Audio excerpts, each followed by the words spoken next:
to Souvenir City. Hi again, everybody. Welcome back to the fourth installment of the Souvenir City podcast with Cooper, Whitty, Max. I'm OC. We apologize for the couple-week delay. We are college students, college athletes after all. We had some things come up, and we didn't have time to put a podcast together. But we're happy to be back. I would say it means we have a lot to catch up on. Spring training is in full swing. As we know, the MLB season is just a couple weeks away. And we really want to talk this episode a lot about spring training, the recent developments with the Guardians. Let's just start with some of our pitchers, some unfortunate news, I would say, especially for Gavin Williams.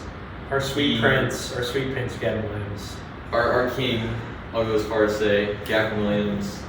He was warming up the other day, doing some plyo ball workouts, and he felt some discomfort in his elbow, which is probably the last thing any pitcher wants to hear. Stephen Vogt said that it was just a precautionary thing. Nonetheless, it's still a scary thought, the process. With how important we think Gavin is going to be to the rotation this year, how excited we are to see him take that next step, it's worrying, I would say.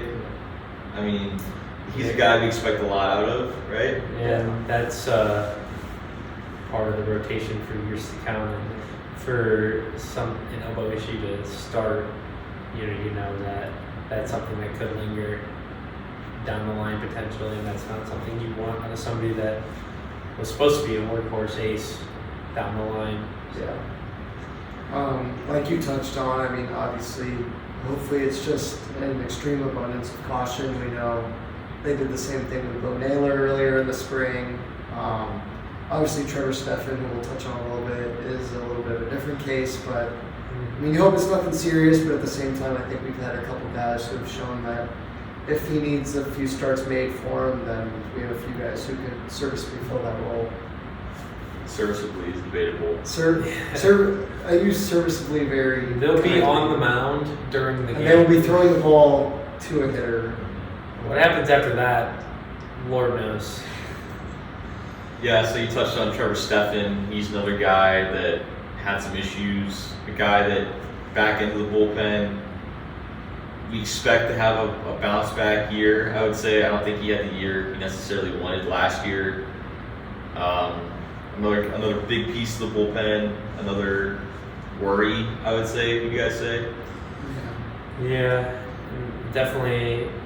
Somebody that they paid, somebody that you hoped was going to be a bounce back candidate, and I mean, first setback immediately into spring, and then to get back to playing condition and throwing, he's probably going to have to stay back in Arizona for who knows how long. Yeah. So, I mean, that's a part of the bullpen that we want around, especially if you can get back to his 2021 or 2022 self.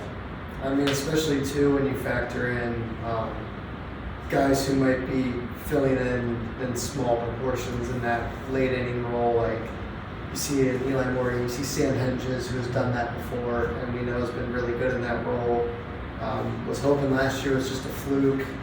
This spring has not helped those thoughts, I would say, but definitely I would say I'm concerned about the bullpen. The Ben Lively signing hasn't been glamorous. I mean, obviously that's a very marginal signing as is, but you'd hope, if we're bringing in a pitcher, it's someone we think we could tool with a little bit. And he's been a little underwhelming this spring, but obviously still small sample size and still a little ways to go before the season starts. But I'm very close to pushing the panic button. Well, I will note that another reliever signing, Scott Barlow, he had two kind of stinky appearances early in spring, but he's got it back under control for the time being. So, we need to hit on a free agent signing at some point to be serviceable, or they'll never do it again. Yes. Scott Barlow, please, for the sake of Guardians fans, For our sanity. Do well. Yeah, so as we move forward into spring training and get closer to the season, you have guys that start getting moved around a bit, sent to minor league assignments and whatnot. the Guardians made some moves today, or yesterday I think it was officially.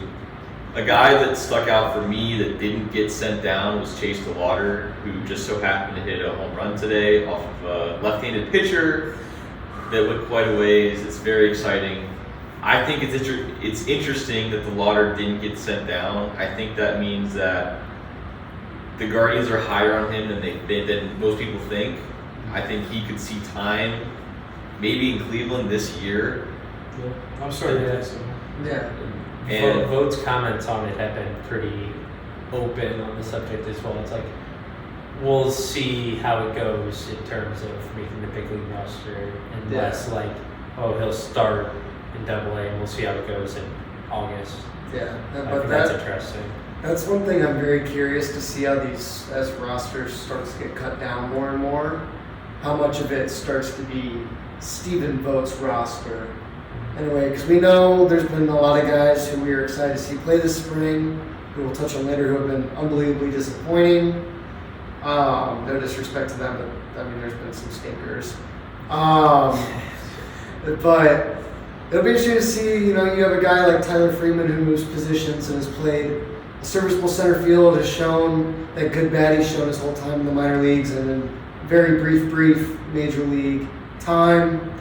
Like we said, DeLauder, Angel Martinez. How much of it comes down to it's Stephen Vogt's pick, or is it going to be the front office said, well, these are the guys we kind of envisioned. We can worry about some other people down the road. And you bring up Tyler Freeman playing on the outfield, but with the way that the whole shortstop situation has gone in spring, ship him back maybe. Get him back in the infield, taking some fungos, because, wow, truly, Gabriel Arias, just disappointing in general. Like, that's a guy that you just, coming to the spring, like, win your spot.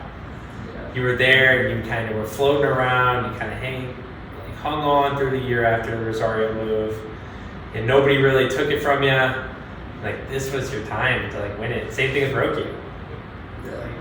This was the spring to go win it. I'm glad you brought that up about the lack of production from these guys that we looked into the spring. We were so excited to see them. We were so excited to see these position battles, like you said, shortstop with Arias and Rocchio. I wouldn't call it a battle anymore. It's more of just a whatever. Who can stop It's sucking for 2 seconds and actually competent major league? Arias is leading in OPS by just under. And it doesn't start with a 300 6. 200 points. And that It doesn't start with a 6. No. And it's not higher than a 6. No, it starts with a 5 and then a 2. Ugh. Ugh. And overall, just guys that we were excited to see in the spring, such as De Los Santos, Florial, Rocchio, Arias, they've just been dreadful. Sorry, I keep cutting you off. Carry on. I was just going to say, Florial's a guy that we all thought, hey, he's a former good prospect, he can play center field. Very excited. God only knows we need production from our outfielders, and he has done exactly what Guardians fans are used to, which has done nothing as an outfielder. Yeah, the last time. he's had a less productive bat than Miles Straw, and that That's saying says something. a whole lot. Yeah, I was gonna say the last time the pod has seen us, we were so excited for Esteban Florial. How times change. And they're not trying to hide anything. They're spelling out that they want to see Division De Los Santos and Esteban Florial make this opening day roster.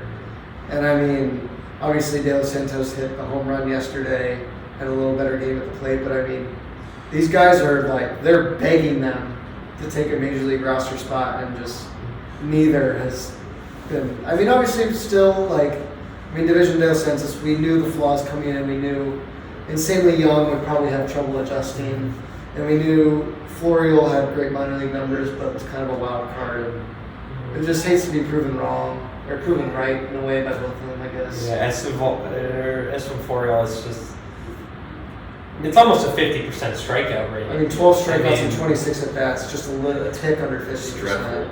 It is, and there's no extra base hits For or a guy who's OPS to supposed back to up swing it the hard. swing and miss.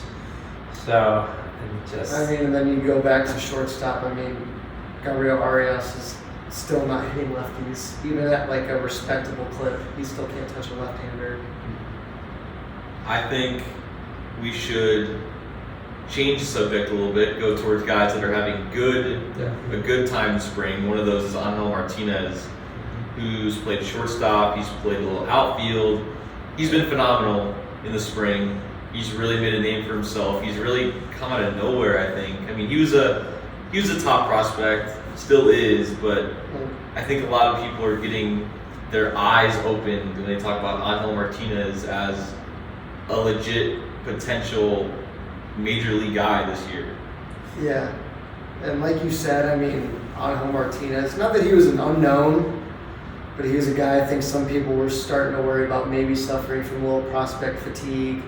Maybe he was just starting to just not have it anymore. Obviously shot up through the system and has just kind of been not underwhelming, but just nothing flashy in AA, mid, AAA at the end of last year. But, I mean, we're talking about a guy who might make the roster. I mean, the guy has an OPS of 1,400. He's only 23 22. at bats. 22 years old, can play multiple positions. I mean, full on utility. I mean, like, I don't know how we're talking about a guy who's batting .478 with a 1,400 OPS and a .913 slug, who is a guy who like could potentially be. I mean, that's a guy like you should be going and being like, holy crap, this is like a guy who can play every day. I mean, he's changed the swing. It's not like a fluke. I mean, he's obviously put in a lot of work. He's been willing to bounce around different positions. I mean, this is a very valuable piece in my opinion. you wonder, with him being 22 and eyes being open to just how valuable he is as a piece, if maybe service time becomes a consideration. I feel like we're going to be seeing that with a lot of guys we really like this spring. Yeah. Well, most of the guys that we're about to talk about that played well, including Chase DeLauder, who you already heard about, and then Kyle Manzardo as well. Probably off to Columbus. Victims of service time manipulation. It's unfortunate, really. But I think Angel has snuck in the competition with how bad Arias and Rocchio have been to that shortstop position. Kind of like a sneaky third option, if you will. I think he could see some time in Cleveland in the very near future, whether it be as a shortstop, as an outfielder. I think he brings a lot to be excited about. Yeah, I think the way he's been playing and just how bad Arias and Rocchio have been, I think in the long run, I think this is Martinez's job. I mean, coming into spring training, I mean, it was Arias and Rocchio. It wasn't nobody else, but I mean, Martinez, 11 for 23, 478, 500, 913. I think you could even slide Jimenez over to short, put Martinez at second, and that could be your middle infield duo into the future. But, Yeah. And, I mean, as much as I'd love to be utopian with that thought, too, I mean, I feel like if they were seriously considering Angel Martinez to be the everyday second baseman, I feel like we would have seen Jimenez at short by now. I mean, obviously, it's very hard to watch a guy win Gold Gloves at second base and be like, you know what, like, we're going to change your position. But, I mean, I guess that does make me a little concerned with Martinez, just the lack of shortstop reps. I mean, not even this spring, but just dating back to the past few years. I mean, obviously, we've all been around the rubber ducks a lot. I mean, he was just slotting all over the place. So, I think it'd be tough to throw a guy who A is making his major league debut immediately into a position you've been that's obviously natural to him, but you've been keeping him out of it for a while now. I think that's a lot to ask of someone. And even with all this talk about who plays where, whose position is whose, we haven't even mentioned Juan Brito, who's another guy that is going to be in that conversation for second base or shortstop. He hasn't really looked that great in the spring, but he's still a guy that I'm excited about. I don't know about you guys. he has the tools. We've all seen him play a ton in Akron. A lot of people think that he could be the guy that plays second and moves Andres to short, but this is part of the fun of spring training, seeing who makes a name for themselves, who really makes their name known, and who has a great performance or even a bad performance in the case of Arias and Rocchio that might open the door for some other prospects. I mean, I think Brito's a guy that he's my prediction for the Andres Gimenez double play partner at what position we are yet to know. But Yeah. Yeah, well, he better be good if we're going to trade future All-Star Nolan Jones for him. Yeah, they're invested in him panning out now, or else it's just Horrendous look. another stinker. So. Yeah. And I think speaking of horrendous looks, the Guardians for the last couple of years have been so hesitant to make any big trades involving these middle infielders because they were so excited about them. And for them to perform this poorly, I know it's spring training, but Arias wasn't great last year. Rocchio wasn't great last year. These guys have been in trade talks for years, and they never pulled the plug. They never made any big splashes when the opportunity was there. So I think it's the front office realizing that these are the guys we have to have. We're counting on these guys because we need them. You know what I mean? And literally for the last 5 years, we've heard trade conversations with all of these guys, and they didn't make the trades because they're going to be too good. We want to see what we got. Well, now you see what we've got, and it's not what we hoped it was. Yeah. Speaking of Nolan Jones. You gotta almost think though, at a point you start to take a look at hitting instruction throughout the minor leagues. These are so many touted prospects where it's like none of them are panning out on the offensive side of the ball, and like they're young. Like obviously Brito's young, and there's time, and his minor league stats have been super solid. But it's like Rocchio and Arias specifically. It's like forever you're just kind of waiting for it, and it's like maybe the approach organizationally and just like how they're instructing their hitters should be looked at, because it gets frustrating. It's a pitching factory. It really is. Like there is hitting data out there.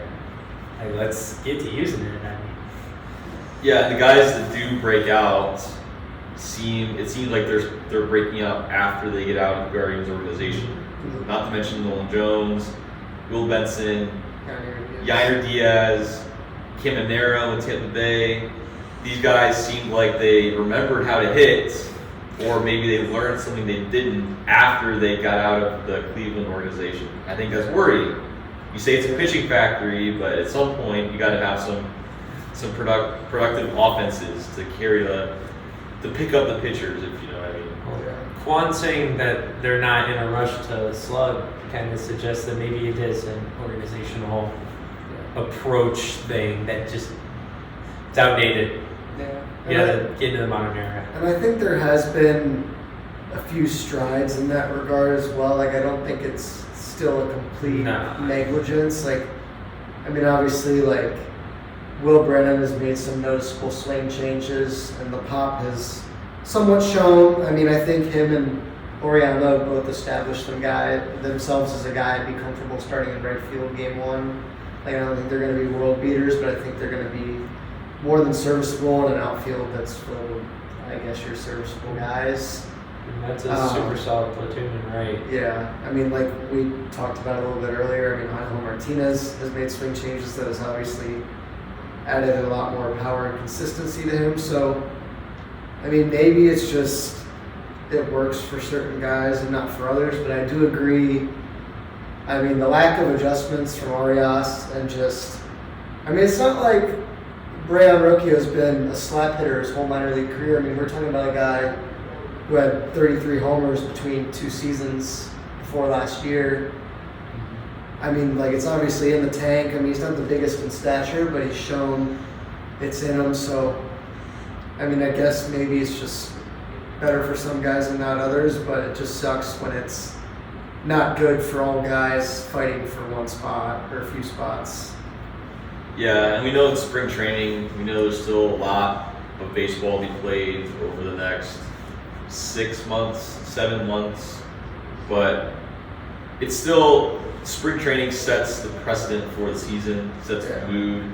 Right now the mood is there's not a lot to be excited about with our young prospects, which isn't really, with the exception of DeLauder and Manzardo, there's not really anything to be excited about. So as we wrap things up, really quick, we just want to talk about the new MLB The Show 24 game comes out this Friday.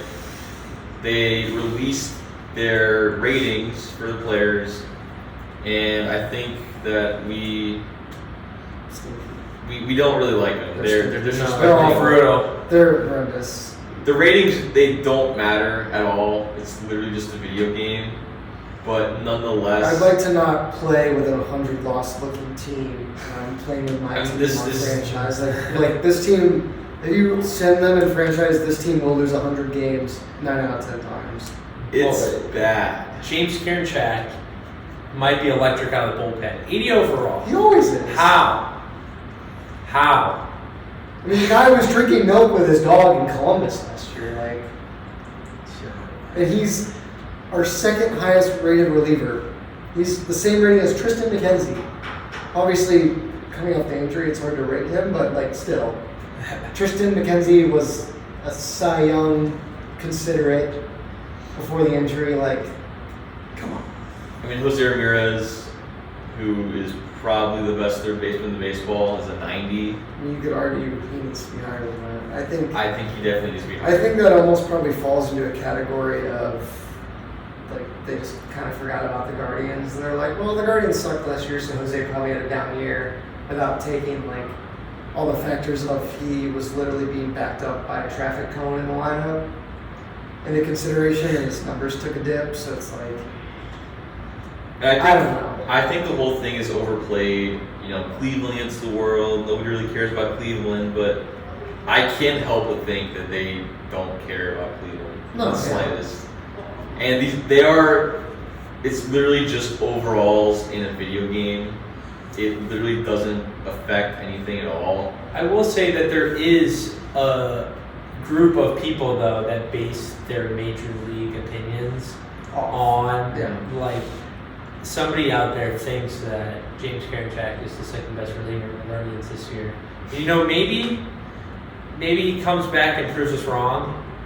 But I mean, the fact that these ratings, they're just complete nonsense. But they do, like, some people really do base their thinking of the MLB on them. Yeah. It's like, Well, have a little bit more pride. Some people are going to play MLB The Show and think that George Valera is a better player than Bo Naylor. oh, speaking of Bo Naylor, Cooper, Let's going just- on that. let's just go through a few players that MLB The Show thinks is better than Bo Naylor, who obviously has been hurt this spring, has not had done anything exciting this spring, but I mean, like we talked about in the first episode of the pod, I mean, the dude was playing out of his mind at the end of last season. MLB The Show creators think that John Kenzie Noel, Hunter Gaddis, Tyler Freeman, George Valera, Eli Morgan, Miles Straw, Nick Sandlin.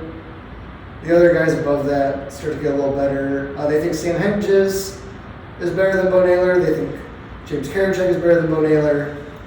I mean, the guy's a 64 overall with beat potential. Like, I think the overall, even if we're trying to not be completely generous, should at least start with a 7. I respect the beat potential, but a 64 overall for a guy who was one of the best hitters, not even on the Guardians, but just in baseball at the end of last season, seems a little bleak to me. I don't know. Yeah, I mean, he's pretty close to Austin Hedges. Austin Hedges is 63. It's absurd. I would argue Bo Naylor's just a tad better. There's just no way that John Kenzie Noel is a better player than Bo Naylor. there's no way George Valera is a better player than Bo Naylor. That's just unbelievable. John Kenzie Noel struck out 1,000,000 times this spring. I mean, like Angel Martinez, who we talked to, obviously these just came out, but I mean, it would take anyone with a functioning brain to take 2 seconds to look up spring training stats. I don't know whose job that is to look at that, but they looked at Angel Martinez's video game stat line. Said, yeah, that's a 54 with D potential. I don't know about that one. Like, I don't know. Any closing thoughts?